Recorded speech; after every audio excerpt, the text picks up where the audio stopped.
ہم شاید ناشکرے بہت ہیں، اپنے آپ کے لیے کہتا ہوں. کھانا کھاتے ہیں، اس کھانے میں کتنے ایسی پلیٹس آپ کو نظر آئیں گی کہ آدھی پلیٹ، پوری پلیٹ کچرے میں جا رہی ہے، ڈسٹ بن میں. احساس نہیں ہمیں، احساس نہیں. آپ دیکھیں گے کہ چکن، میٹ وغیرہ جو شاید اور دنیا میں لوگوں کو مہینوں مہینوں میں کبھی نصیب ہوگا تھا، وہ چونکہ ہمیں ہر روز ملتا ہے تو ہم کچرے میں پھینکیں گے اسے. یہ میں خالی پی ایچ وی کی بات نہیں کر رہا، میں ہر جگہ کی بات کر رہا ہوں. آپ کیوں لیتے ہیں اتنا زیادہ کہ جو آپ نہ کھا سکیں عزیزوں؟ کیا یہی شکرانہ نعمت ہے؟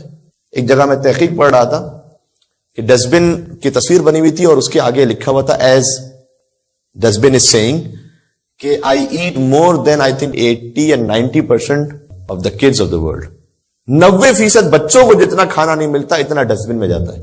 غیر تو جو کرے وہ کریں، ہم کیوں امام بارگاہ میں بیٹھ کہہ سکتے؟ میں نے پوچھا کسی برادر سے کہ وہ پانی کی بوٹلز جو ہیں وہ آج کل 2 دن سے پانی کی بوٹل دسترخوان پر نہیں ہے اور پانی گلاس میں سرو کیا جا رہا ہے. کیوں؟ میں نے کہا کہ جناب مولانا صاحب پانی کی بوٹلز اتنی ضائع کرتے ہیں لوگ، 2 گھونٹ پیے چھوڑ دیا، 1 گھونٹ پیے چھوڑ دیا، پوری پانی کی بوٹلز بھری ہوئی. اس میں بھی کوئی شرم کی بات نہیں عزیزوں کہ اگر کوئی پانی کی بوٹل آدھی ہے یا کچھ ایک کسی میں گھونٹ لی آپ اس میں سے پی لیں. میں پی لیتا ہوں خود، اس لیے میں آپ سے کہہ رہا ہوں.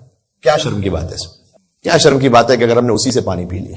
سب سے پہلے تو پینے والے کو ضائع نہیں کرنا چاہیے، سب سے پہلے تو اس کی ذمہ داری ہے. اور اگر کہیں پڑی بھی تو اسی سے پی لیں، کیا ضرورت ہے دوسری بوٹل کھولیں؟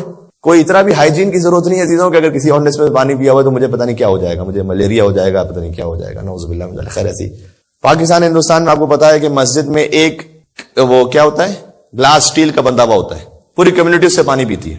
وہ چین سے بندہ ہوا ہونا وہ بھی ایک خیر ایک الگ آفت ہے.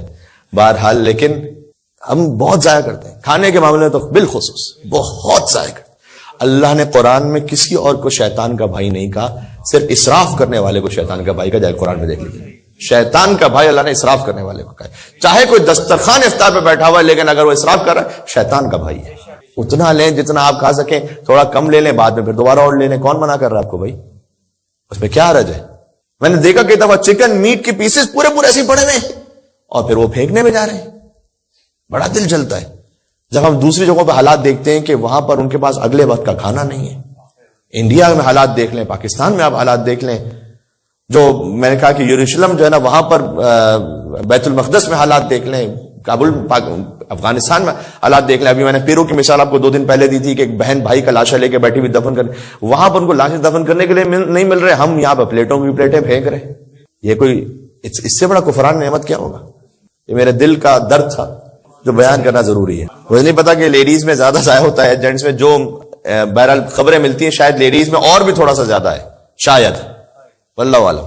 تو ہمارا لیڈیز ہو جینٹس ہو کوئی بھی ہو، کیونکہ میں نے اس لیے وضاحت کر دی کہ مولانا صاحب نے تو یہ کہا تھا کہ شیطان کے بھائی، یہ بہنوں کو تھوڑی کچھ کہا تھا. تو اللہ تعالیٰ نے قرآن میں جو لفظ کہا ہے وہی میں کہوں گا میرے بھائی. ویسے ہی بہنوں کو کیا سناؤں میں، کچھ بھی نہیں کہہ سکتا میں تو اللہ تعالیٰ آپ کو اور عطا کرے لیکن اسراف نہ کرے.